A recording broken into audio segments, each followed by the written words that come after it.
I just got a message from a college. Some of the students are about to join as well in a few minutes' time. And for all those who are taking tea out there, we'll just wait for 2 more minutes for them to join in, so that I can meanwhile tell you what the programs, what are the other programs that are coming up in the next few days. I also welcome all the viewers watching us online. I'm sure today happens to be Holi as well as Panguni Uttram. So many of our viewers have actually chosen to join us online, which is very much okay with us. But I wish you're all here physically to enjoy the program, maybe the next time. So today, before I come to the event that is happening today, let me tell you briefly some of the major events that are coming up in the next few days. The first event that's coming up is on the 22nd, which I urge all of you to register for if you have not done it. We are having a dialogue, a conclave on Ukraine crisis, is global focus moving back. It's the conclave we are having, and that is on the Tuesday, 22nd of March, happening at Hotel Leela Palace. We have speakers like Mr. Kamal Sibal, who is former Foreign Secretary, Government of India. General Narsimhan is a member of National Security Advisory Board. Ms. Tara Khatha, she is a former member of the National Security Council Secretariat. Mr. Nandan Unikrishnan, who is also a distinguished fellow at the OIR of New Delhi. So we have Mr. Peter Rimmel, who heads the Konrad Adenauer Foundation at Delhi. We have Mr. Stanley Johnny, who is the International Affairs Editor at Hindu. So these are the panelists, along with, of course, Professor Carlo Masala, who joins us from Germany. So we have a very good decked up panel, and I would urge all of you to register for the program in case you have not done it so far. And please join us at Hotel Leela Palace. The event is from 6 o'clock until 8 and followed by dinner. So I request you all to join us around 5:15 for high tea for registration, and then of course we get into the program straight. Thereafter, on the 24th of March, we have the Outstanding Women Managers Competition. Many of you who have already registered for the competition, most welcome, and in case somebody has missed out, we have the lines open until this weekend. So please register yourself for the competition. It's a very simple format. You have to present on the theme of the convention. So you can get in touch with any of our staff and we'll be able to help you with that. So we have the competition happening here live at MMA on the 24th, and closely followed with that is on the 26th, we have the Women Managers Convention. And the theme is Marching Ahead, Inspire Change in Humankind. We have some phenomenal speakers. It's going to be only a half a day program. It's going to be happening here live at MMA. So I urge all of you, once again, if you're not registered, please do register for the program, and we will like to see you all here that day. There are some exciting gift hampers as well for all those who join us that day.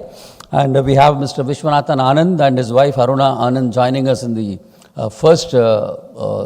first session. And thereafter we have 3 special sessions, and you all have received the mail. And 4th of April, we have event in Tamil, which we have started doing in the last couple of months. You are aware, one event a month we are trying to do in Tamil for promoting management. And this time we are going to have Kalaimagal, a 90-year-old literary brand, how it was done. We have Mr. Kirambur Shankara Subramanian, editor of Kalaimagal, coming and talking to us. That's on the 4th of April. Then on the 7th of April, we have a recipe for career transitions. I'm sure it will be very, very interesting for students. We have Chef Sri Bala, who himself is a chartered accountant and a company secretary and a lawyer, and now he is a very successful chef. And then we have Ms. Maithili Chandrasekhar, who is a consumer behavior and brand strategy enthusiast. And this is done on our MMA Women Business Forum. This will be an online event. Then we have, again, a very interesting event. We are talking about the SME ecosystem and how it can be capitalized. So capital, an important contributor, growth of the SME ecosystem. We have Mr. Anand Chari, Deputy General Manager, SME Business Development from Bombay Stock Exchange. We have Mr. S. Swaminathan, Founder and CEO of IRIS Business Services Limited. Both of them would be here, and in conversation with Ms. Ratandeep, who is Associate Partner of Consulting and Beyond, a company. So they will be talking about the IPO among the SMEs, how it can be taken forward and what is the route for that. So this is some of the programs that we are doing in the month of April. Again, on the 21st of April, We are once again through the Women Business Forum. We are doing a very interesting event called the Goal Setting for High Performance in Your Work. Ms. Sangeeta Shankaran Sumesh, she would be one of the speakers along with Ms. Maithili Chandrasekhar. So we have a lot of events coming up in the month of May and June as well, which we will keep you posted. Coming to the event today, we have a very, very interesting dialogue or a discussion on this book, which is called The Go-Giver. So may I request the panelists, the three panelists to come and take their place on the dais, please. Ladies and gentlemen, please welcome them with a round of applause. Please come, sir.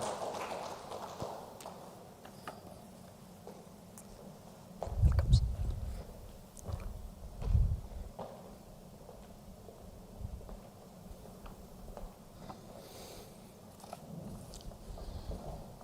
So as the audience of MMA, members of MMA are aware that this is a monthly event. We try to do it on the third Friday of every month.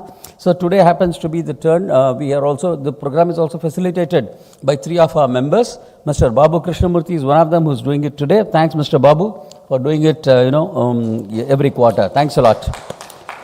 So Babu is the founder and chief Sherpa at the FinSherpa Investments Private Limited. He is not stranger to this MMA audience. We know you all well. Apart from the FinSherpa, Babu is also an advisor and co-founder at a revolutionary fintech startup called the Roundups.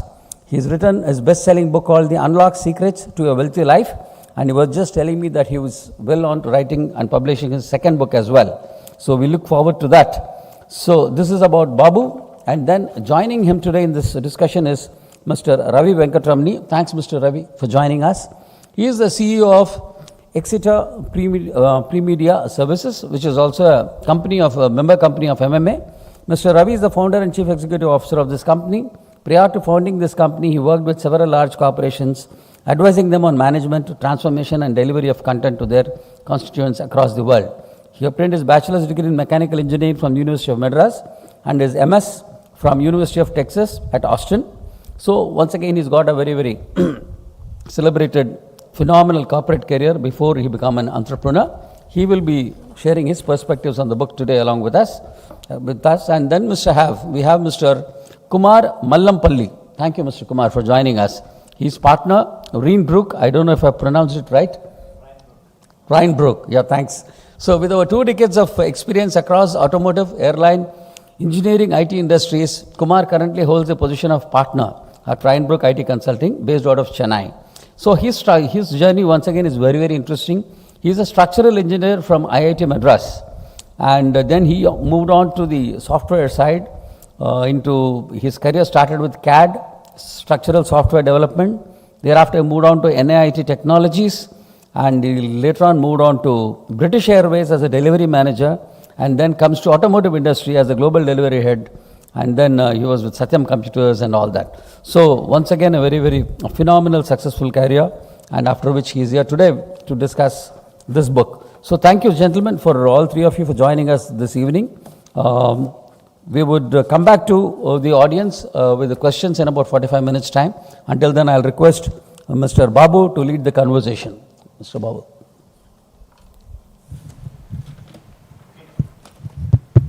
Thank you, Group Captain Venkataraman. Always a pleasure to be at MMA. Read and Grow was an initiative that MMA and Sangeeta Sumesh, a good friend, had kind of come up with. And when Sangeeta reached out to me, I jumped at that offer, primarily because of two things. One is I love books. Books are an integral part of what I do, reading them and imbibing what they provide, because that provides you the knowledge that you would otherwise not have. So that's important. Second is, it also forces you the habit of reading, because before you come here, you need to read that book and you need to do a pretty decent job to be here talking to all the people. So I jumped at that offer. Rajesh, who is here, so all of us have been having a good time kind of getting into the book and helping identify good friends like Ravi and Kumar, who are here to spend their evening having invested their time and energy in reading the book and then coming back and giving us perspectives on that book. That's so very valuable. Thank you so much, Kumar and Ravi. So I'm going to quickly jump into this book. This book is called Go-Giver, as the title says. You know, it's quite ironical. When I started my career, somebody recommended me a book which is called Go Getter.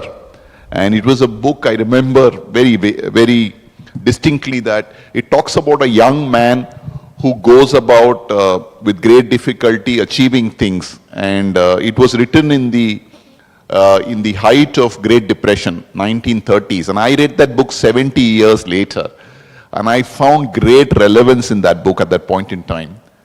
So when a good friend of mine, Praveen Shekhar, introduced me to Go Giver, I kind of took it up and I read it about a year ago, I think. And it just blew my mind. It's a reasonably small book from all perspectives. And it's written by two people. I just want to give a small background about the book before we jump in and get Ravi and Kumar's perspectives. So the guys who wrote this book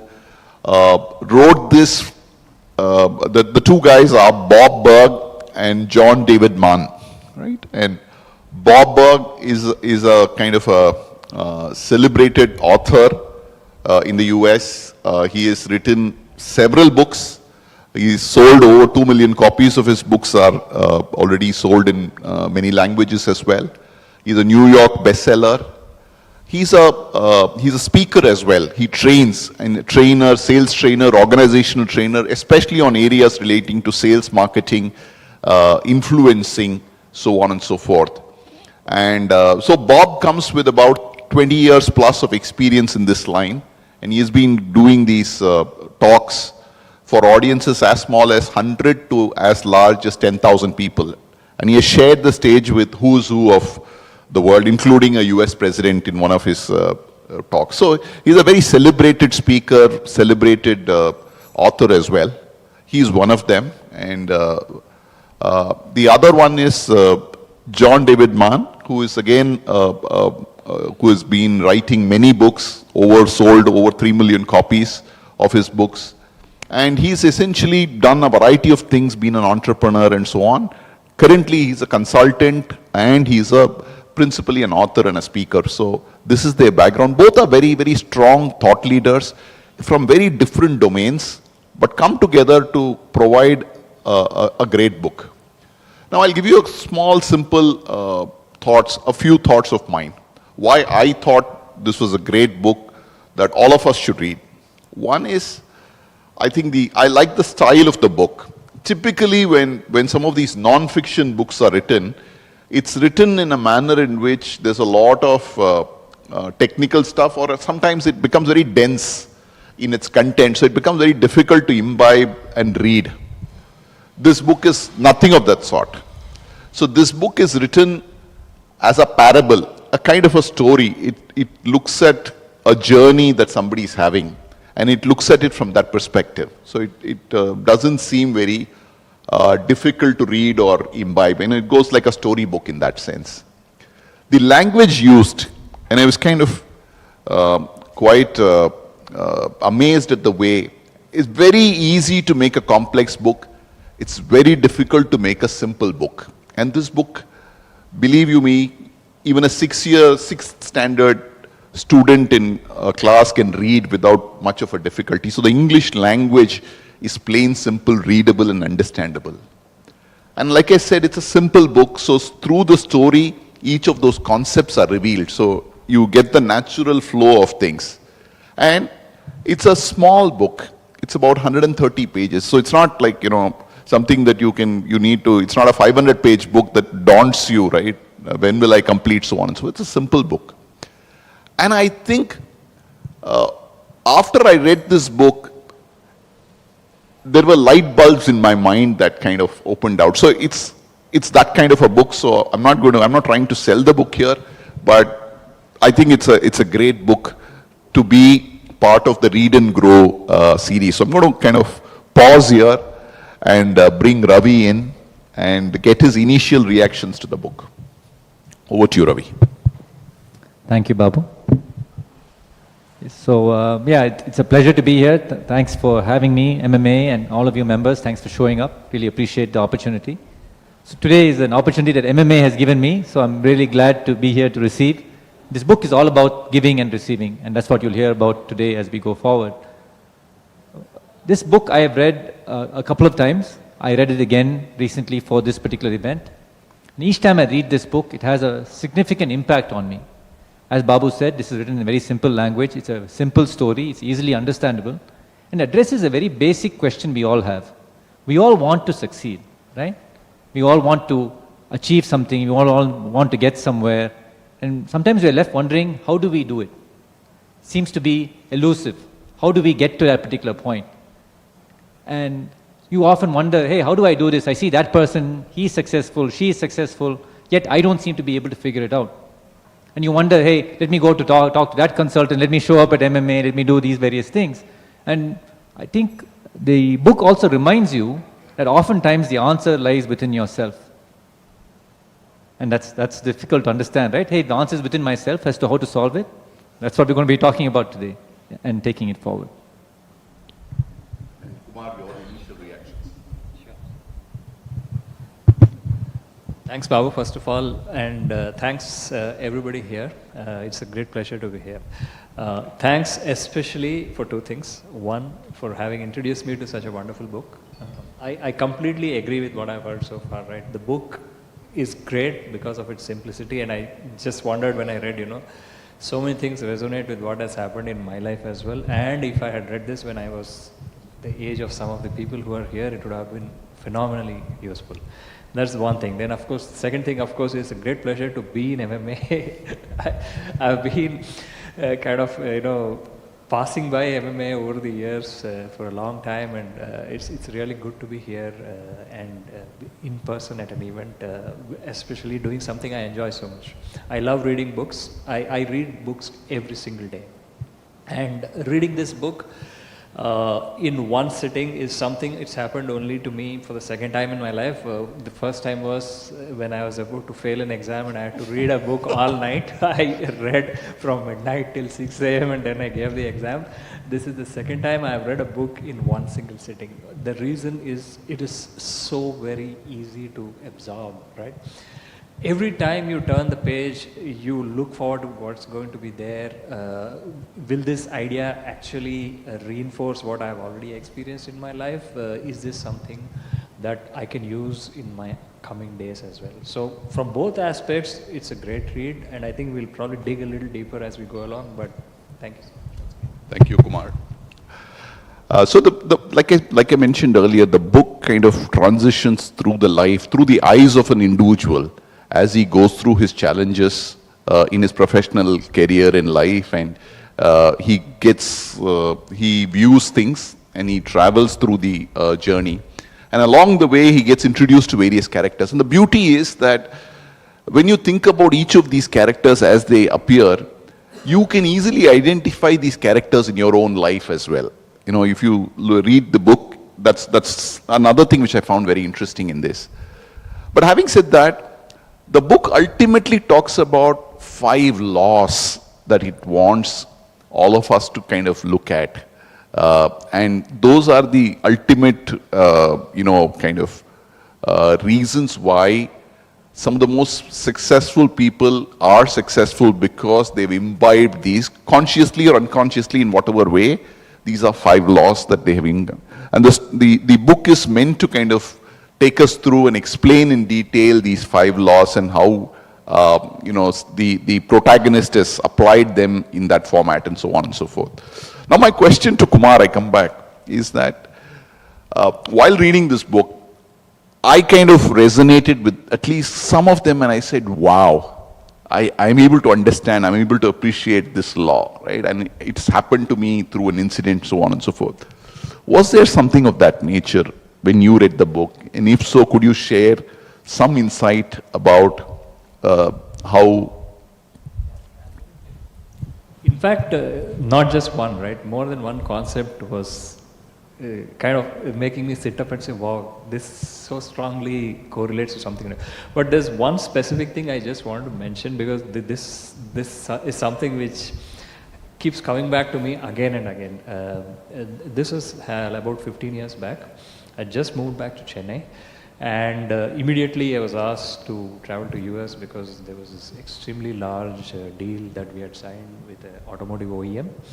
And we were transitioning from one of the world's largest software companies. And I was repeatedly told, there's this horrible, nasty guy who is head of manufacturing IT, he's director of IT.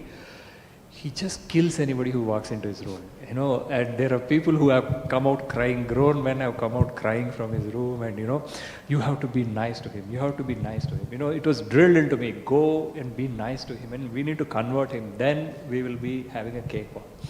So I had this factory was in the middle of nowhere, so I had taken like 5 flights. It was 32 hours of traveling, and then I walked in, and You he may kind want to of hold the mic closer. yeah, and he kind of has this darbar at 8 a.m. You know, he has everybody around him, like 27 people in a huge conference room. I was totally jet lagged, and I was just thinking, this guy is going to kill me, and I need to do something, and I need to do something. And as his secretary opened the conference room door, I overheard yet another stupid sales guy is going to come and sell me how great he is in IT, and you know how he's going to solve world hunger. I'm sick of these guys. And then, you know, a bunch of 4-letter words, and you know, he was notorious for abusing people. And then he said, you're here. And he kind of tried to smile, but you know, then he continued talking, and he said, I have people here who started working as fitters in this plant, and they can do this, they can do that, and then they started writing software, and then this bunch of kids come in and they think they know how to handle my software in my factory. They have the cheek to say that. And as he was saying, his nose turned red, then his ears turned red, and then his whole face turned red. And by the time I reached him, and I realized if I'm going to be nice to him, he's just probably going to kick me all around the place. And I realized I need to be myself. And I just said, hey Rick, I know there are guys here who probably worked 25, 30 years. We don't have any of that. We're just a bunch of extremely hardworking, sincere people. We will work together with you, learn what you know, because what you know cannot be known by us anytime in the next 5 years as well. So it's up to you to make this work, and we're just here to take part in the journey. He just looked at me and he stood up, and he was a huge guy, like 120 kgs, 6'6", he was a basketball player. And he stood up and then he walked up to me and said, finally he reached out and I said, good to meet you, Kumar. You know, I was expecting yet another sales guy, but looks like I have met someone who I can talk to. After that, lots of ups and downs. I'm not saying it was smooth sailing. He was an extremely short-tempered person. But one thing which kept reminding me of this was that 6 months later, something really bad happened. We had a girl who went from Chennai, and we didn't know she had meningitis. She died in her hotel room there. And at 2 in the morning, I received a call from Rick saying, Kumar, I have some really bad news for you. I'm at the hotel. It's 2 in the morning, and your team member has passed away. And I want to talk to her parents right now, and I am going to take the body to the airport, and I'm going to make sure she comes to you. So all I can say is that the law that worked for me there was authenticity. You know, I was myself. I didn't try to pretend to be this whiz-kid IT guy who knows everything, who's worked in, you know, all over the world and all. I said, I don't know anything. It was true. I had never worked in an automotive company before, so I didn't need to pretend anything. I just said, I'll learn from you, we'll work together and we'll make it work. And it changed the whole game for us, and I think it also changed his perception on what kind of a person or what kind of company he was dealing with. So I would say, if anything, be yourself, especially all the young people here, be yourself, because that's probably a lot more valuable than all the jargon in the world that you could use. Superb, superb. Thank you, Kumar. And Ravi, we want to hear your story in some way that this book touched you in that sense. Right. So this book, as Babu says, talks about various laws, and one of the laws it talks about is called the law of value. And so in this book, they talk, there's this guy who's a salesperson, so he's trying to win some contracts, he's got some quarterly targets to meet, and he's counting on this really big deal. And this really big deal, if he gets it, he'll meet his target. If he doesn't get it, he could be fired. That's how serious that particular contract was. And what ended up happening is he got a call from that customer, and they said, Guess what? You're not going to get it because you guys don't have the experience to deal with this particular contract. I'm sorry, I'm not able to give it to you. And what he did in that particular instant is how he demonstrated the value. He did not say, no, he did not argue. He said, you know what, I understand your reasons for doing so. In fact, there's a competitor of mine who can offer that exact same service and for what you want, and I think you should talk to him. And here is his number. I thought it was an amazing demonstration of value because when basically the law of value talks about the value you offer your customer or the people you're working with should be far greater than what you get in return. And this particular incident reminded me of something that happened in my own life, kind of in a reverse fashion. So it is not a positive story, but I think it's something that reminded me of something how I should have perceived it differently. So this particular incident, I used to be in the sign business. I used to make signs like you have this MMA sign and so on. And I was asked to quote for a contract for a mall. And I was recommended by a very good customer of mine. They loved us. They loved working with us. And he recommended me to this mall. Now the mall asked for some signs which we did not have the ability to produce. So we had to outsource that particular thing. I was looking for various vendors and I knew another sign company that offered the same type of signs. And I went and talked to them. And in that conversation, I found out that they were also bidding for the same contract. So in that particular state of my mind that I had at that time, I told that vendor, hey, give me your particular price. What I'll do is I'll just apply a small markup, a 5% markup, and give it to that customer. And we went ahead and did that. We gave that. I don't know where things went wrong. The customer called me and shouted at me for giving a ridiculously high price. So somewhere that 5% turned out to be a lot more than 5%. The downside of that was I lost that contract and I also lost the trust of the customer who referred me to that particular location. Now for the longest time, till today, I used to blame this sign company or this other vendor who gave me that quote saying, hey, you were not upfront with me. But this story reminded me that I could have handled the situation quite a bit differently. I could have been open with that mall company. Hey, I don't deal with these type of signs. I know this other company who does a great job. I'm happy to recommend them. This small change of statement from my side could have changed my fortunes in that particular deal quite a bit differently. I think this is what this book tries to do, is it tries to present both sides of the coin. When is it time to walk away and recommend somebody else and believe that the universe will come and give you a much bigger deal in some other fashion? I think that's my biggest takeaway from this book, and that reminded me. So I'm glad reading this book today has made me change my whole mindset. And that's the power of this book. Thank you, Ravi. Awesome. In fact, a very similar thought process. As I was reading this book, I met a senior person who used to work in Amazon. And the way he explained about the way, Amazon, while we know is a company that delivers products to us at the last mile, but internally it's a very, very customer focused, razor focus on customer is their kind of really go-to place.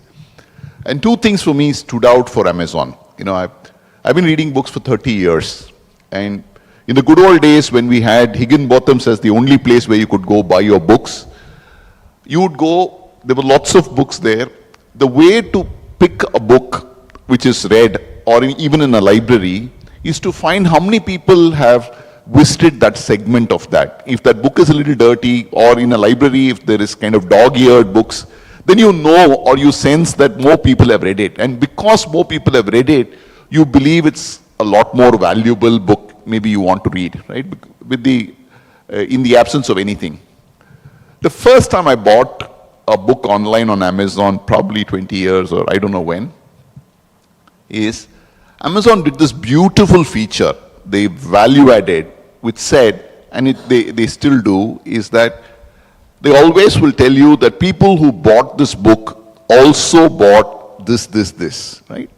Now, this is the value that Amazon is trying to, people may argue that they're trying to cross-sell, sell more, so on and so forth, but I believe it's a great value to customer. I always bookmark one more book as I'm exiting because I feel that this gives me a choice of similar people like me who are thinking about these kind of topics, right? And it's a fantastic value add. And they don't charge you for it. And come to think of it, we don't kind of value it as much. But in the absence of this, the amount of time and energy you will have to do to search similar kind of books is quite enormous. So that's great value. Second, this friend of mine was telling me that Amazon, in its desire to provide great value to customer, has a board seat in its office, in its meetings, at least at the senior most level, when Jeff Bezos or his senior team is sitting, they always have an empty seat in any meeting. There's no meeting that's conducted without an empty seat. And that empty seat is to represent a customer. And any decision that, however significantly profitable for Amazon that decision may be, finally it has to pass through that question that how will this thing that we are attempting to do make life better for that person. And that, I think, is a tremendously important question to ask for any company in terms of getting value to the customer. And that, I think, is just mind-boggling. So, as Ravi was saying, the law of can I give more value to my customer than what he is expecting or what he is willing to pay for, so on and so forth, is a very, very powerful concept which some of the most successful companies globally have adopted. And I just wanted to kind of say here that Amazon is a classic example of that, who kind of provides great value to more than, Amazon always delights you, right? So for some service, eventually they are a large multinational, they are a huge company, but think about it, everything that they do ultimately is about making life of their consumer, which is you and me, better than what it was yesterday. And that's the single most reason why they continue to grow and continue to kind of progress as well. So these are great examples that are all around us. I'm sure this was always there, but I was able to connect the dot between Amazon and this when this law of value I read, right? And I said, wow. I'm able to now make that chord connect. So I think that way it's a great journey in this. Coming back, Ravi, just a quick thing. So this is a great book. It's a simple book to read, so on and so forth. But who do you think needs to read it? In your sense, I mean, everybody needs to read it, but is there a target segment that you'd recommend this for? And is there something more that you would have wanted out of this book, or your thoughts on that? Incidentally, our business is actually we support publishers. We help publishers publish books, we help publishers publish journals. That's what we do for a living. And so I believe a book itself, as much as we talk about the authors, right? What these authors are doing are sharing knowledge that they have come across and sharing with the rest of the world. So the book and the authors serve as a medium to serve global knowledge to all of us. So in terms of your question, Babu, as far as who this book is for, I believe this book is for everybody. And I unequivocally say it's for everybody, especially for some of you in the room who are so young. And it reminds me of something that my own student days. So when I finished my undergrad here at the University of Madras, I decided I was going to go to the US for my master's. I had two choices. I had the choice to go to the University of Cincinnati with a full scholarship, or go to a higher ranked university, which is the University of Texas at Austin. Now, in one place, I didn't have to pay any money. On the other side, I had to find a way to pay my tuition fees and pay for my living expenses. And this was going to be quite expensive, at least $50,000 a year in total. Something inside me told me, you know what, I think I'm going to push myself to find a way to make the Texas Austin school work. And so I decided to go there a whole month early. I went on campus, I went and gave my resumes to various computer labs and professors and told them, hey, I'm looking for a job. But little did I know, like I came early, so did so many other people. They also showed up and they also went to these computer labs and gave their resume.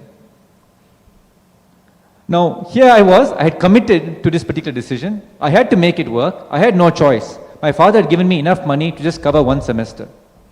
So I either had to make it work, or guess what? I had to pack my bags and come back home. This was the opportunity, or this was the option that I was faced with. I had good counsel from my brother. He said, you know what? You have nothing better to do. Every day, get up, get ready, and go and visit every part of this campus. It's okay that you went there before. Go tell them again that you're there. And this campus was a 40-acre campus. And this was in the middle of July. And middle of July, you can imagine, is like Chennai in May. It's very warm, very sultry, and difficult to process. And I was going from door to door, and all I was getting was rejections. It was very difficult to do this day in, day out. And at the time, I don't know what it was, something inside me said, okay, let's wake up, try one more time, wake up, try one more time. And it turned out that in my own building, I was studying mechanical engineering, in my own building, there was a computer lab. And I had met this particular person who ran the computer lab. I had gone to her 5, 6, 7 times. Each time she said, I'm sorry, I know I have your resume, I don't have anything for you. That 7th time that I went, she said, hey, I actually might have something for you. My systems administrator just quit. He got a research assistantship with his professor. I need somebody tomorrow. Are you ready for an interview? I'm going to say yes, of course, but I was not prepared. So she then went through the interview. She asked me a bunch of questions. I gave her very average answers. And I thought I failed my only chance that I had. But she recognized that I was genuinely interested, I was genuinely trying my best, and she decided to give me another chance. She said, go back home and write me an email as to what you know about this particular topic and send it to me this evening. I went to the library. I sat down for 3 hours straight, much like Kumar's story, without distraction, wrote down a whole bunch of notes and sent that email that evening. The next day morning, she invited me to her office and asked me to meet her colleagues. Everybody liked me and I got that job. That job not only paid me a salary, it paid my entire tuition for that semester. And you know what happened next? A couple of days later, I got 3 more job offers from other places I'd gone to. You know how they say when it rains, it pours? That's what happened. What did I have? Did anything in me change? No, all I did was, I said, I'm going to be there. I'm going to be present. I'm going to be ready to receive. And the 5th law, and probably the most important law, it talks about the law of receptivity.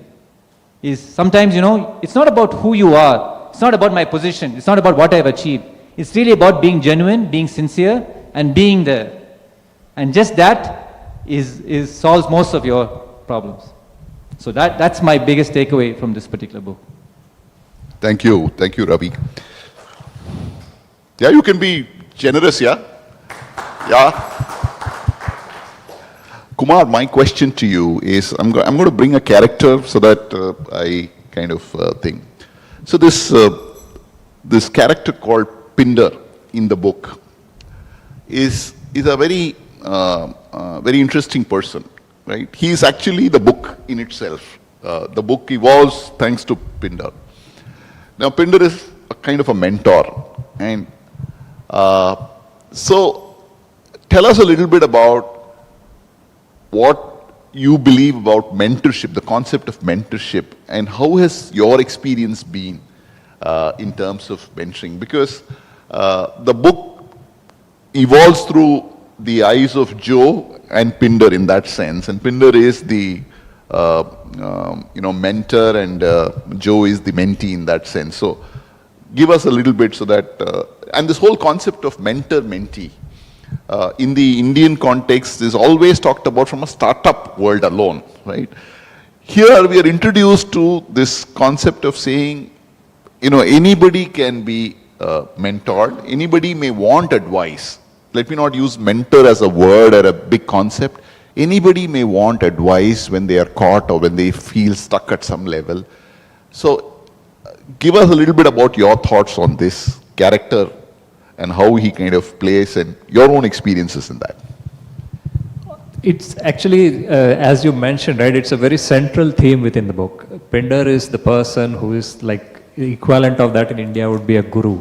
He knows everything, he's been there, he's done all, he's achieved humongous success in life, right? So he's the person everybody's looking forward to, he's the person who is sought after. He has the secret, he has these 5 laws. And he's the author of these 5 laws which he has learned through experience and then become humongously successful, right? I think it's not just this startup world where this concept makes a lot of sense, because if you look at it from an Indian perspective, right, the Guru-Shishya relationship is there in India in everything. It's there in religion, it's there in philosophy, even in dance, music.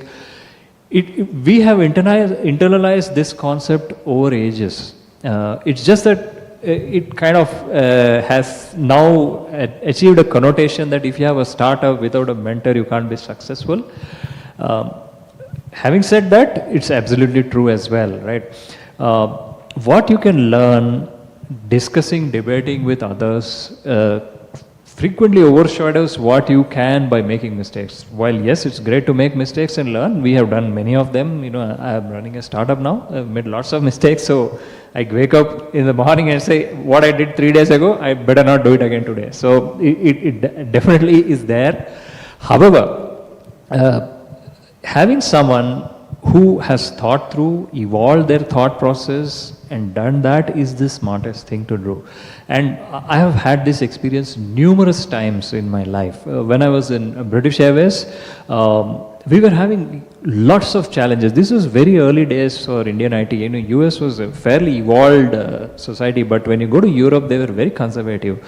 They still had that slightly, for use of a better word, I can't find something, I would say a colonial mindset, right? So, okay, some guys who come from India and we're going to kick them around and see, you know, if we can get any useless work done, which we don't want to do. That was a kind of a situation.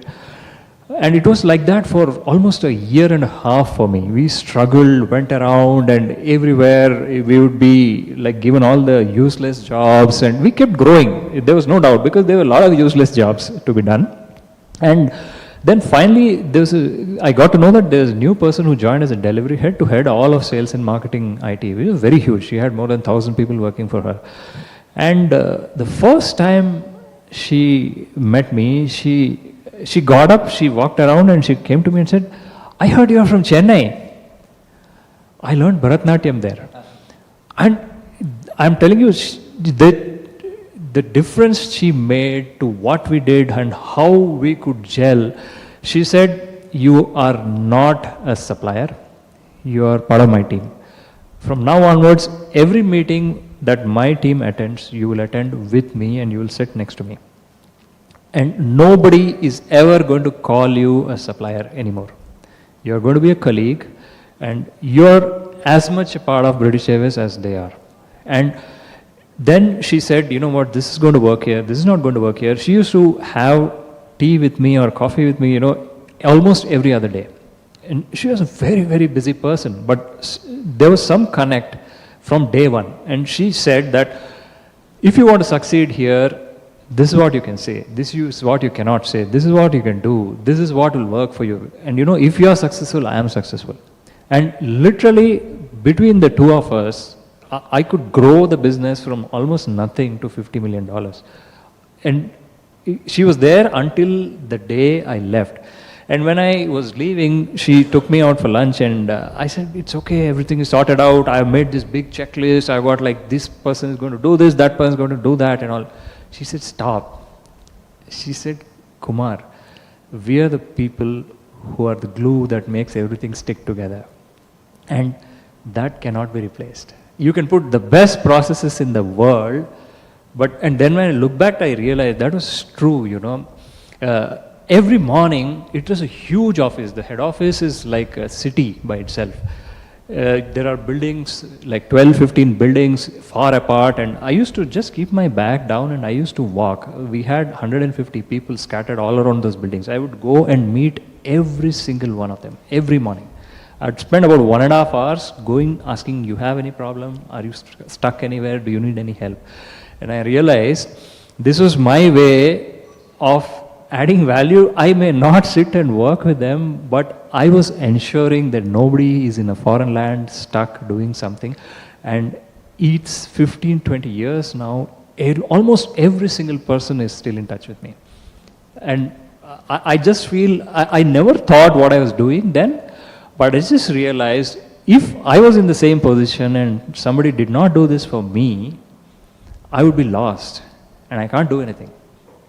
And so it came instinctively, and when I was reading the book, it hit me saying that this is what I was doing, and this is why, you know, even after 15, 20 years, almost everybody is still in touch with me. So. Great. So Ravi, I'm going to kind of ask you a question. Simple book, simple concepts. Is it easy to implement? We are all creatures of habits, right? And this is something very, a fresh of breath air, so to say. So the central theme is that think abundance, look at giving as a way. The more you give, the more universe will conspire to come back to you in some sense, right? Now, it seems nice, it gives you that mushy feeling when you read, but what are the challenges in implementing this? And I'm sure there are tons of challenges even after you read. It's like exercise, right? 1st January, all of us, many of us, I guilty as well, go sign up and say, I'm going to diet this year, I'm going to go to the gym, so on and so forth. Nice. We even do it for a week, then it drops off. Couple of days you miss, and then back to square one, right? So how do you kind of work, or how do you, in your sphere, intend to kind of make these work? And how can people use some of these laws and implement them, put it on the ground, put to use? Because that's really where it needs to be, right? It's a very good point, Babu. I think oftentimes this is where we get stuck. We hear a great idea, we learn about something that's very interesting, we would like to go implement. But when we get to it, something happens. I think the first thing that happens is self-doubt comes in. Can I do this? Am I capable? Okay, assume you conquer that. Then you do it one time, it's good. Do it a second time. Third day, something happens, you get distracted, and then you stop. And you're like, you know what, I really liked it, but I stopped it, now it's so hard to get back. In this book, this mentor, he places a condition. He says, I will teach you the secrets. And I just want to touch upon the secret just for a second. He says, secret is not something that's to be hidden. Secret is something to be treasured and protected and shared with other people in the fashion explaining why it's so great. And so what Pinder does in this book is explains the secrets of how to succeed in life. So when we talk about implementing something, the mentor is so important because the mentor is not teaching you something, not teaching you how to go play cricket. That's a coach. A coach will teach you how to play cricket. Mentor is able to shine light on things which are blinding you. A mentor is also able to be your accountability partner. Is somebody who's going to be there to lift you up when you slip. And I think, sometimes you wonder, yeah, I wish I had a mentor. I wish I had somebody who could play that role for me. I see that person, he's got, maybe Narayanamurthy as a mentor. I don't have a mentor like that. And your mentors are actually a lot closer to you than you think. They could be your friend, they could be your brother, they could be your dad. It could be somebody who's very close to you in life, who will help you in a particular sphere of your life. And they are there willing to give you without expecting anything in return. And that's the true statement of a mentor. And in fact, I want to read out a particular statement from this book. He talks about your influence is determined by how abundantly you place other people's interests first. So we all have friends and families and and other people who are in our lives, who are helping us, who are doing things for us, without expecting anything in return. Like I have to say today, Babu, he invited me to this event, and he did it because he wanted some good speakers to talk about this book, but he didn't do it for any of his personal interests. He wants to share this book with the rest of the world, and we are but a medium. And when that happens, you realize, you know what, this is an opportunity, this is a gift for me, and that's why I'm here. So what we need to do as mentors in terms of implementing these concepts is find those people around you who you could do this together. I think humans are social animals. We're not designed to work individually. We're designed to work together. So how can you find accountability partners, people who can do this with you? Don't read this book alone. Form your own group. Read this book together. And then take one particular concept at one time and see how you can implement and be each other's accountability partner. That will help you cross that bridge from, hey, I want to do it, to, you know what, I'm going to show everybody else how to do it. Superb, superb. I think that deserves a big round of applause.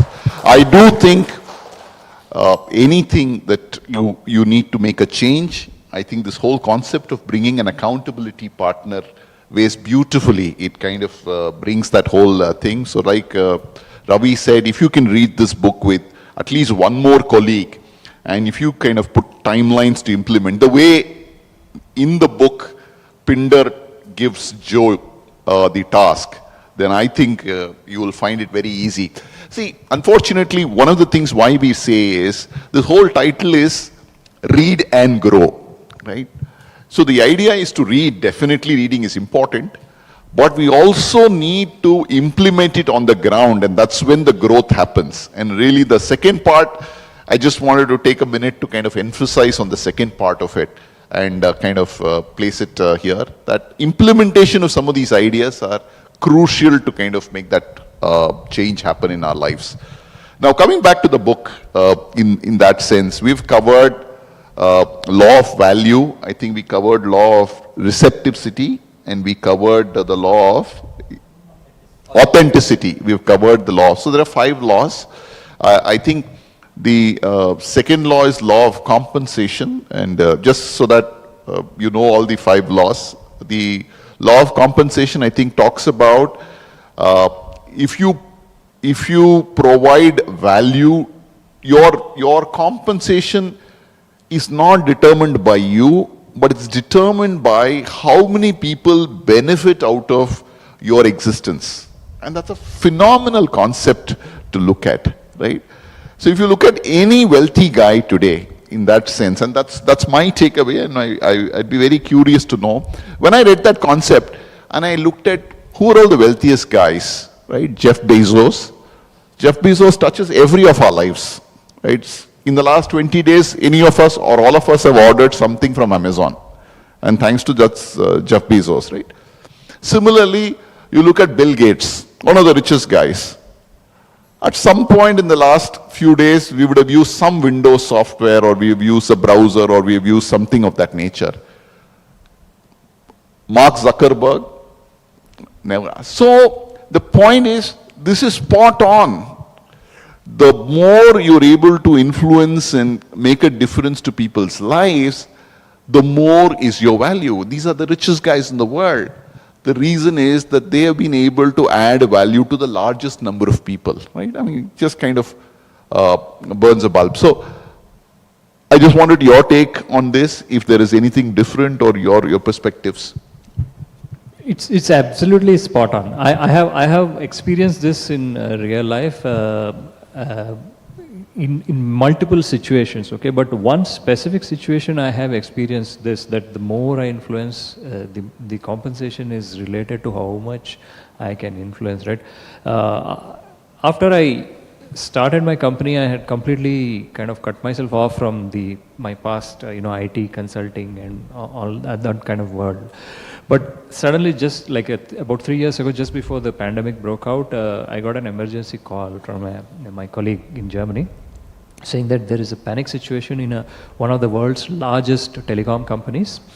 They have appointed a very large, one of the largest, I can't take any names, I'm under non-disclosure, but one of the largest Indian IT companies. and they are fighting like mad dogs every day. You know, like several $100 million are at stake because it's a very bad marriage. They're literally abusing each other in the room. Every meeting is ending up almost like a session of parliament, you know, except for the throwing furniture, everything else is happening. That was the kind of situation. And it so happened that I knew a person who used to work for me in my previous organization, who is now a very senior person in this Indian company. And the CIO of this large telecom company was our customer when he was the CIO of one of the world's largest pharma companies. This is all from the past life, and it just kind of a series of events that brought us all together. That's what happened. And then I started calling everybody I knew in this whole setup, and before even I reached there, right, I was very reluctant. I said, I don't do this thing anymore and blah, blah, blah and all that. They said, we will give you whatever you ask, because you are the one person who will probably be able to influence the maximum number of minds. So even before I reached there, I ended up talking to 50, 60 people. Everybody had their own story. Oh, this customer is just squeezing our blood out.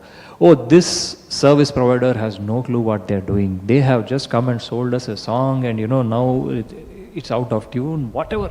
And nobody was really polite at that point in time.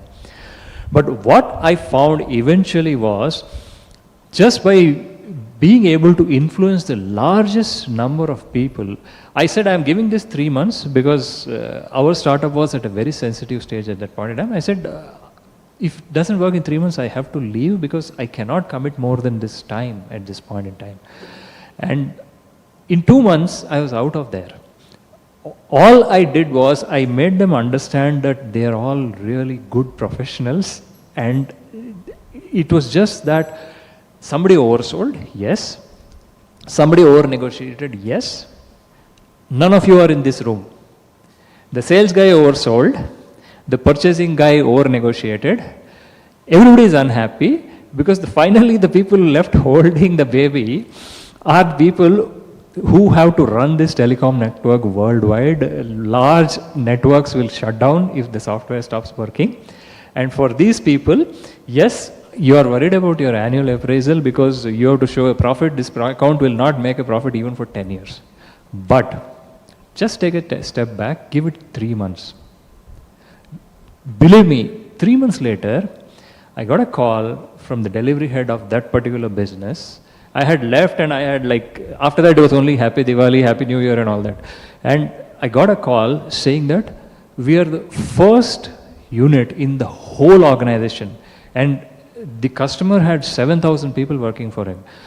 Just that one customer, okay, that business unit. We are the first team who has exceeded all contractual SLAs in the entire organization. They were, just because they all decided to take a step back. And I want to connect to the book saying that I got compensated. Yes, they paid me a lot of money for the 2 months I was there because I could actually influence the largest number of people. And I think there is a lesson here saying that if you want to make a difference, shed all inhibitions, seek help. That is what was not happening.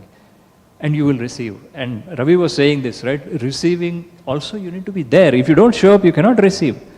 First, you just go out there and seek help from everybody, and somebody will start listening, and things will start falling in place. I think it's been a recent experience for me, so it stood out for me saying that yes, this actually works.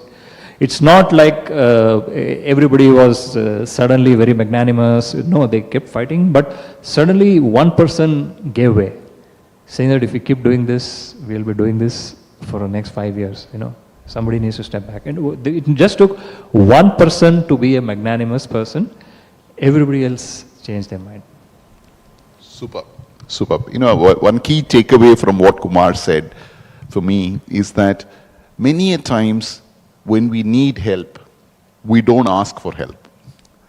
As humans, that ego in us prevents us from raising our hand and saying, hey, is there anybody who can help me? Right? And it's as simple as that. And believe me, in circumstances at any point in my life, when I look back and was in a point where I needed help, all I needed to was stand up or raise my hand and help was available. But sometimes it's so difficult because we believe that we need to know everything, we need to solve everything ourselves. And sometimes it's just not possible. Sometimes it's important to just be open to receiving help. And this book talks about it so beautifully that you must be open in all aspects. You must be willing to give, but you must also be willing to accept, receive back. And that's a phenomenal concept. Would you want to talk, Ravi, on this law of influence? Or that, I think that's the one law that's we have not yet kind of spoken about in that sense. I think Kumar's story of how he was able to get everybody to get along and make this thing happen, I think that happened because he put other people's interests first. He had nothing to gain from this. He came in just to kind of sort things out. He was not going to walk away with anything. And he put other people's interests first. Once you do that, your own interests will be taken care of. So I think it's a stellar example of that particular statement. And the law of influence basically says that your influence is determined by how abundantly you place other people's interests first. Right? At times we say, hey, if I do this, what will I get? If I come here, what am I going to get? For all of us here, what are we gaining? We are gaining the opportunity to talk about this wonderful book. We are gaining this opportunity to spread this word to every one of you guys, and you will take it forward. And I think that's an amazing place to be. The kind of satisfaction, excitement that we will get today, end of the day today, will be an amazing situation. So what it is people don't want to work for you, and I'm looking at this as an employer, right? And or even as a vendor. Sometimes you wonder, are people working for you because you're paying them a salary, or people working for you because of something else? Every one of us has choices. Today, our world is such that all our basic needs are taken care of, right? We all have some place to call home. We all are able to have a decent meal. This has changed from where things used to be. And as an employer today, I'm increasingly reminded of that our employees have a choice. So how do you make sure your employees stay with you? What you have to do over there is you have to show, first of all, that you care about them, and you have to show that you care about their own development and their own interest, but what they want to do. It's so important in today's world as an employer because employees have choices. And we hear today about attrition, and all of us employers are worried about, hey, how are we going to find replacements? Instead, we should focus on how to keep the people that we have, right? And the way that's going to happen is for us to show genuine interest in somebody else. And an influence doesn't come from our position.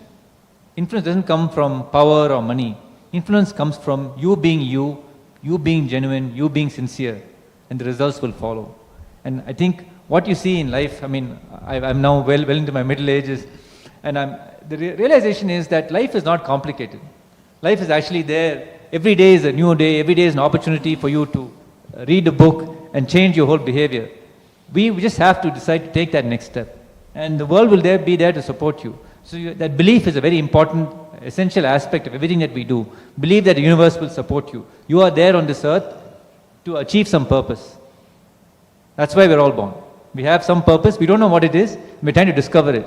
And we will do this together. And we will take the help of all tools that come our way. Well said, Ravi. Amazing. So I think more or less we've covered all the 5 laws. I think like Ravi rightly said, that life is not very complicated, like this book. We make it complicated. We bring aspects to our character where it becomes more and more difficult. And one emotion that I think I have not dealt with in the past very well is ego. Right? When you have to go ask for help, like I said, there's always an ego that's telling you, does that mean that you don't know? Does that mean that you are less qualified? So on and so forth. So sometimes these other aspects prevent you from actually fulfilling your natural destiny by leading what you're capable of in a much, much better way. And this book is a classic example of how somebody like a Joe, who is like any of us, right, is willing to go ask for help. He doesn't know the person, somebody goads him and says, if you ask, you will get help. And then he looks at that guy's house, he imagines that guy, he's a multi-billionaire, he's like an Azim Premji, why would he want to waste time with me, right? And then he finds that that person has a great joy in explaining the secret of his success to others. And he says, this is no secret, like Ravi was mentioning, it's something that I want to share. And today, increasingly you find, outside I saw the poster, there was Ratan Tata there is Azim Premji. They've all been in this dais, and I am privileged to be sitting here where they have been. And they all are people who carry so much of wisdom in their journey of achieving what they have achieved. And they are quite happy to share it with all of us. They have not kind of patented it and said, you know, I will kind of put a price around it and things. They're very, very happy. It's all about our ability to receive it. And at the end, this book talks about that. Are we open to receiving those messages? And on receipt, putting it to use in some forms. So that's where I think this whole book is. Last 2-minute concluding comments from Kumar and Ravi, and then I'll pass the floor to. I think you've summed it up beautifully, both of you. There is an underlying, theme here which will connect various aspects of your life together, right? It's not just a business book, right? I see this more as even a way in which you can live your life. Everything doesn't need to be about money. A lot of it is about how you interact with each other, with your friends, with your family, those of you who are married, with your spouse. You'll find that as you imbibe the experiences which are mentioned here, and you try to reflect on them and apply them on your real life, you'll see things in a very different perspective. You'll open up yourself to new experiences, new ideas, and as you are doing that, the world will reciprocate. Because you cannot clap with one hand, right? You need two hands to clap. If you open yourself up to other people, they will naturally open themselves back to you, and you will start realizing the world is definitely a better place than what you were thinking it was yesterday.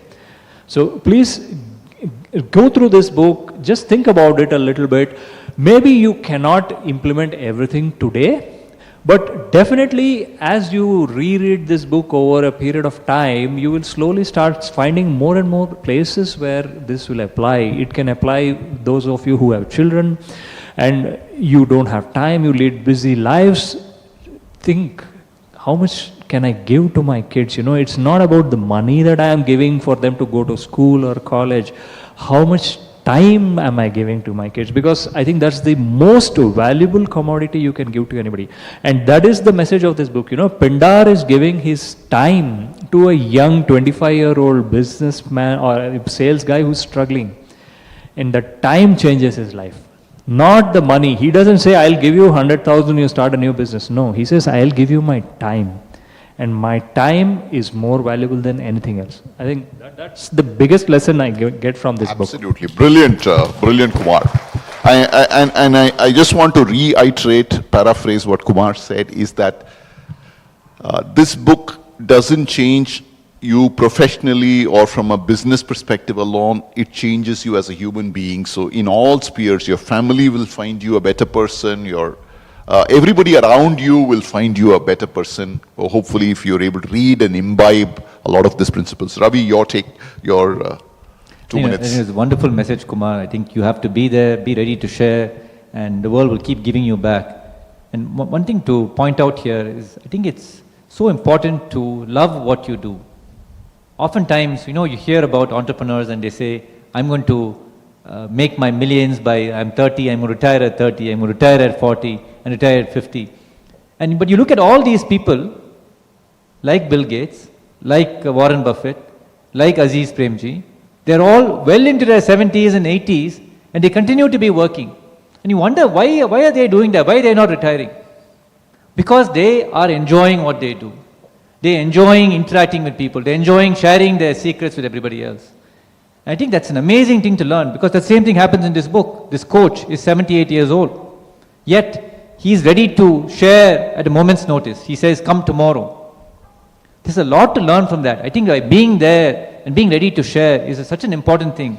And on this note, I want to point out Captain Vijay Kumar, Captain Venkataraman, having served in the Air Force for so many years, retired from the Air Force, coming and performing this service. I think it's an incredible service that they perform. Big applause to you. I think please have more such events. This is my first opportunity to experience this, and I'm thrilled. I hope to participate in more events. Thank you so much, sir. Thank you, Ravi. Thank you so much. Again, a massive message that if you do what you love, it doesn't seem like work, which is why probably Azim Premji and all continue to work at the right page, because it doesn't seem like work, it seems so much fun. So on that note, I'm going to pass the baton back to Captain Venkataraman. If he has any questions, any of you all have questions, I think he'll kind of... Yeah. Thank you so much. I mean, all three of you, today has been a really fabulous discussion on this book.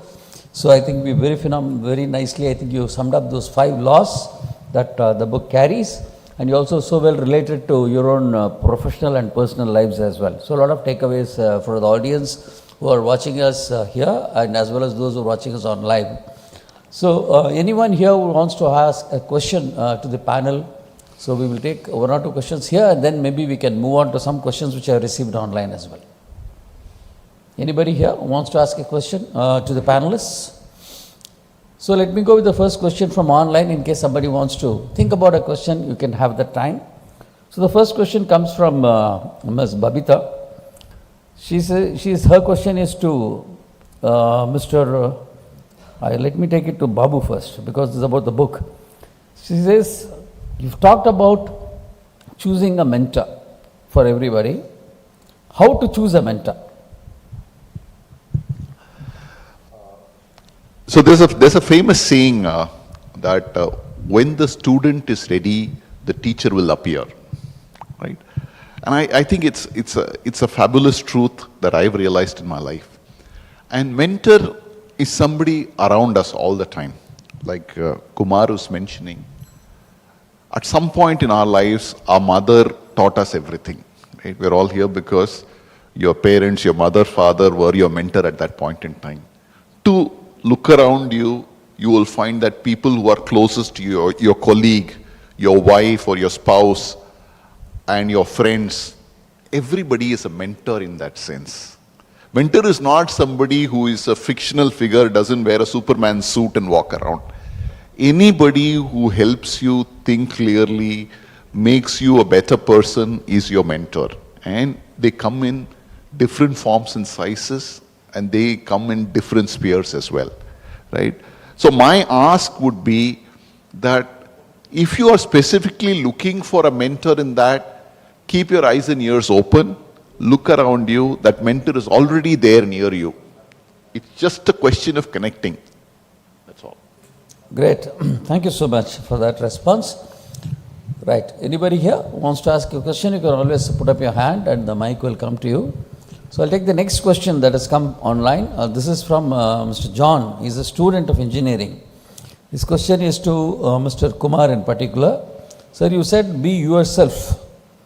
But we see that in real life, a lot of people who actually show off and is written something, show off and show more than what they are the ones who get picked and they are more successful.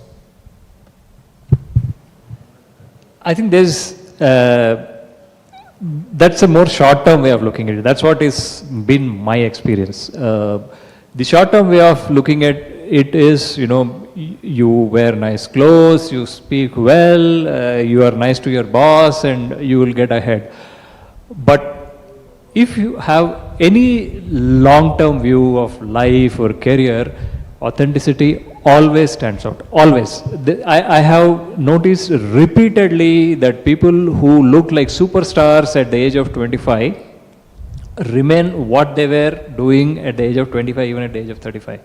On the other hand, if there is a person who was humble, willing to learn, be their own true self, and listening, learning from others, they start, I don't know what do you say, there is a marathon runner and there is a sprinter, right? the person who's humble and who's displaying their true self is the marathon runner. You will not see returns of, within 15 days or 20 days or, next time I'm going to become the manager or whatever. But if you look at them over a period of time, the perfect example of this, I was also reading another book at the same time, Psychology of Money, and Warren Buffett is the perfect example for this, right? He was investing from the age of 10, but he made his first million only after 15 years. And then he made his 10 million only around the age of, 35 or something. And he became a billionaire only at 52. But he didn't stop there. He loves his job. He lives in his old middle class home still. I don't know how many of you are aware, right? Warren Buffett is considered the whiz kid investor of the world. He is authentic. He lives in a 2-bedroom house. He's one of the richest people in the world. He has given away more money in charity than many people have made in 3 lifetimes by being himself. Never showing off. Sits, does his job. No show off. Take the long view. I would say don't take a very short-term view of life. Things look dramatic when you are 22 or 23, but when you look back after a few years, yes, I faced it, I went past it, and I am fine. It's not the end of the world. Thank you. So, we'll just take one last question and we will close this. This is Mr.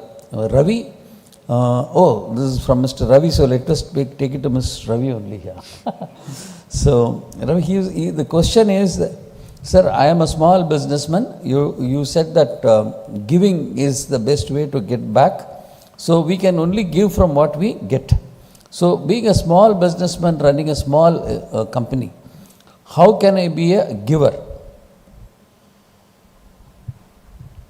It's a very good question. I mean, I think you think that you only have, so we tend to look at ourselves based on what others think of us, right?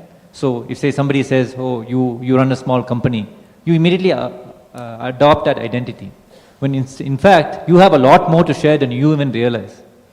And I think the way to go share is to go into situations like, suppose you are part of a business association, go there and collaborate and communicate with other colleagues of yours and see what help they might need. You may have solved, for example, a supply chain problem for you, and that others think, hey, how did you solve it? And if you can go share it, yes, it's your competitor who potentially has done it, but maybe the next time he gets a big deal, he'll include you in that. I think we've got to have that mindset that the world is out to actually help us. The world is out to help us achieve our dreams. What we have to do is to go seek it out and go throw ourselves out there, be present, and be ready to share our wisdom with everybody else. And when the right time comes, and as Kumar said, you have to have a long-term view on this. You can't think short-term like the hockey stick. It takes a while. Or like the bamboo tree, as is often quoted. A bamboo tree takes 5 years to grow. But for those first 5 years, it's just under the ground. You don't even see it. But 5 years later, it's way tall. It didn't happen overnight. All that development happened over time. So you've got to keep reinvesting, keep putting yourself out there. The results will follow. You just have to believe. The universe will help you. Thank you. I mean, fantastic. Yeah, we have one question from the audience here. No one, please. Let's take that.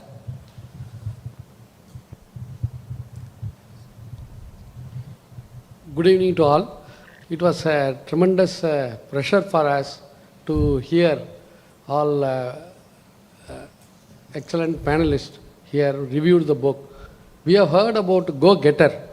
Now we have heard through all the experience 3 book review, go-giver. This, as you have not only shared the book review, you have shared your life experiences, which was so useful for all of us.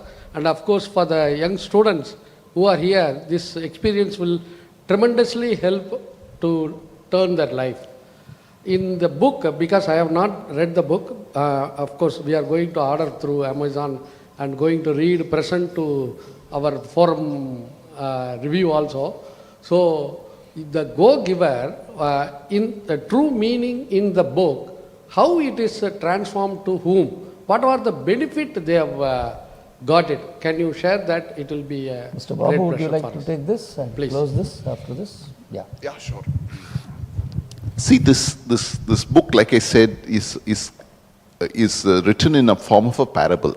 It takes the story of a person called Joe, who's struggling to close a business, and if he doesn't close a business, he could kind of, he thinks that he could lose even his job, right? So that's where it starts.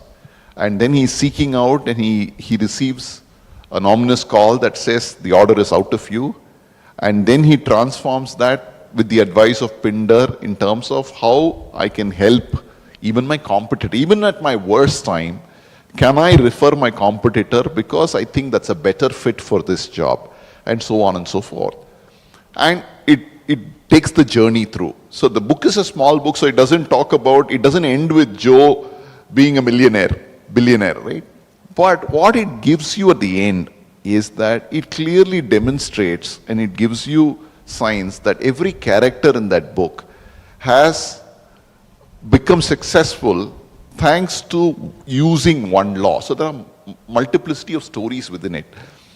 I wouldn't want to spoil your suspense by telling you all the stories here. We have shared enough. But I do think it's written in a reasonably simple language, and when you read it, you will not be surprised to connect the story and the law. That's what I would say. If there's anything that you think you need to add, please feel free. I think I just wanted to add some small point, from a couple of the questions that came and with what you said, you don't have to look very far to see the Go-Giver philosophy, especially in the course of the pandemic, because there were so many stories of extremely poor people not eating but feeding other hungry people. This is the simplest first step in being a Go-Giver. I think you think about somebody else before you think about yourself. So if you say, where do we start the Go-Giver journey? I would say, just take a small step in thinking about somebody outside of yourself, and the journey starts. So that's one thing that I want. Thank you, sir. I think very nice, and yes, the panel deserves a big round of applause, no doubt. So I think from our end, I think from MMA, I'll just conclude with this, that we try to be the go-givers as much as possible, trying and arranging as many programs for our members, and the only expectation that we have is the members should turn up for all the programs that we organize. That's the only request we have. And on this note, I'll request the panelists to accept a small token of appreciation, a memento from us. So we will give you more books to read so that you come back and tell us more stories next time.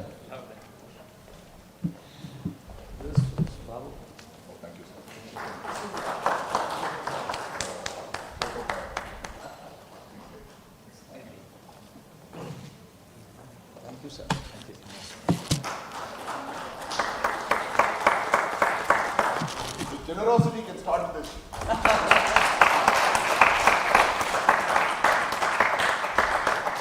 All three of us stand this.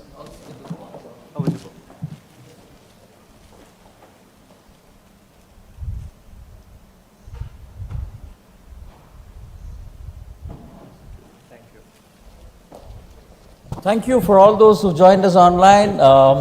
Take a break and have a good weekend coming up. And thanks for all those of you who made us this evening proud by coming over here. Reach back home safe. Be safe. Good night. Thank you until we meet again.